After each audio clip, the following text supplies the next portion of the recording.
RSSI, or received signal strength indicator, is a measurement of how well your receiver can hear a signal from a transmitter. When there is a control problem on a T8S transmitter, such as short control range, signal loss, please test RSSI. It is also recommended to test RSSI before the flight in order to avoid the loss of control due to signal problems. And how to test RSSI with T8S transmitter. I'll show it with T8S transmitter and R8EF receiver. At first, we need to install the parameter adjustment app for T8S. T8S has no screen, so we can view all the settings on the app. We can check the RSSI value on the app to confirm the successful bending and also the signal strength. The parameter adjustment app for T8S can be installed on computer or your mobile phones. You can get more information of the app from RadioLink official website. And I have already installed the app on my iPhone. Here it is. Open it and click Collect. A list of devices will pop out for selection, and I select the first one, RadioLink. T8S will emit DD sounds. You can press any one of the trimmer button to stop the DD sounds. And the servo range will display on the app. Move the joysticks.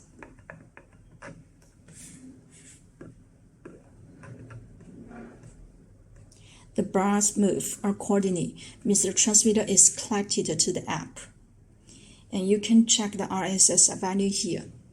It shows no, so there is no signal because receiver is not powered on. Now power on R8EF receiver.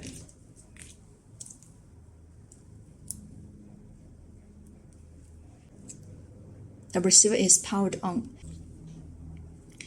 And the RSSI value here does not show now because I have already bound the receiver to the transmitter. And move the receiver.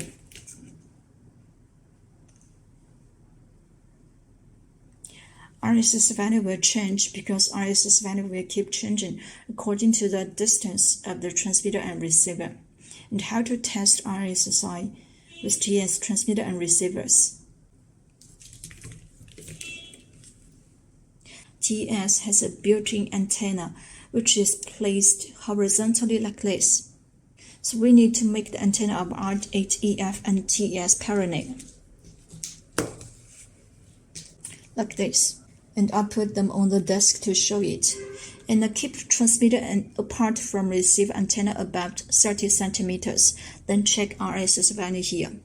It is normal that RSSI value is within the range of 0 to minus 30 dBm when the distance between the transmitter and receiver is 30 centimeters. And the closer the value is to 0, the stronger the signal is. Then we need to view the RSSI value on the app.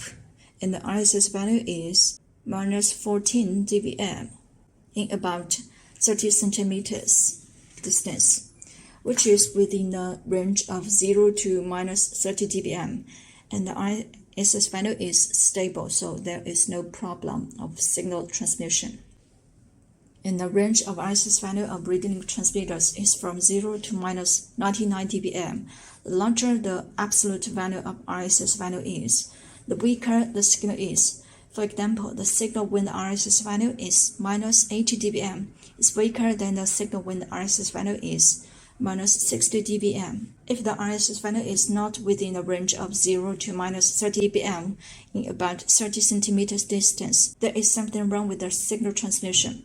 Please check whether the antennas of the receiver and the transmitter are damaged, especially the transparent part in the top of the antenna. Here, this part. Because most signal degradation is caused by receiver antenna damage. If the receiver antenna is damaged, it needs to be replaced. And if there is no damage, you can test whether it is the failure of the transmitter or the receiver by replacing a receiver. And if RSSI is within the range of 0 to minus 30 dBm in 30 centimeters distance, and the antenna is not damaged, but the control range is short, you can check the possible reasons on the screen.